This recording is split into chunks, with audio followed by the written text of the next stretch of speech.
سلام رفقا، امیدوارم که حالتون خیلی خوب باشه. من کینگ گیمز هستم و بچه اومدم امروز تله خدا بهتون میگم. خداست ها، یعنی انقدر تله خفنیه بچه. خدا من فرام بچه، خیلی تله خفنیه.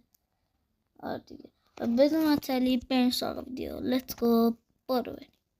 خب بچه دقیقا الان شما اگه توی بایوم برفی باشید، مثلا اینجا الان برف دیدید، اگه توی بایوم برفی باشید برای این تله باید تو بایوم برفی باشید.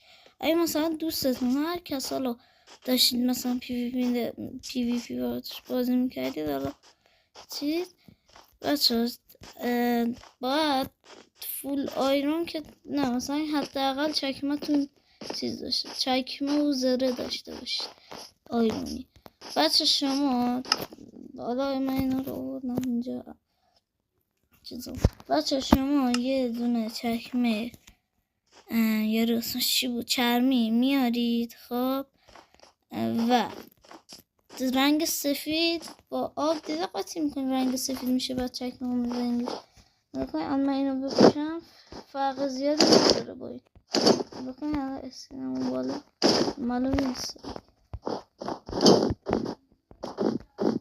این چکمه همچین چکمه باید داشته باشید بچه. اگه مثلا دوستتون مثلا فرض کنید افتاده دنبالتون، اینو میاد که مثلا بعد این برفا بذارید بچه یه جایی، خب بعد اینجا زیرش اینا بذارید، خب بیاید مثلا دوستتون افتاده سراغتون، هی بپر کنید، خب بعد اینو یه دفعه بپوشید، بعد دوباره عوضش کنید در ثانیه.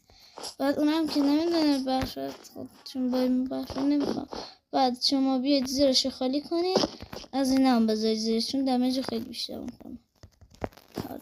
این سروایولش هم این میشه، سروایولش هم این میشه که بچه اینو بگیرید دستمون سریع بازش کنید. مثلا دوستتون هم باشه، مثلا داداش سراغتون نمیدونم دیگه، هم میفته داخل، بعد میمیره. آره دیگه. مرسی که این ویدیو تماشا کردید بچه ها. لایک و ساب یادتون نره بچه. این واقعا تله خیلی بسیار بسیار بسیار بسیار کاربردی بچه برای فایت.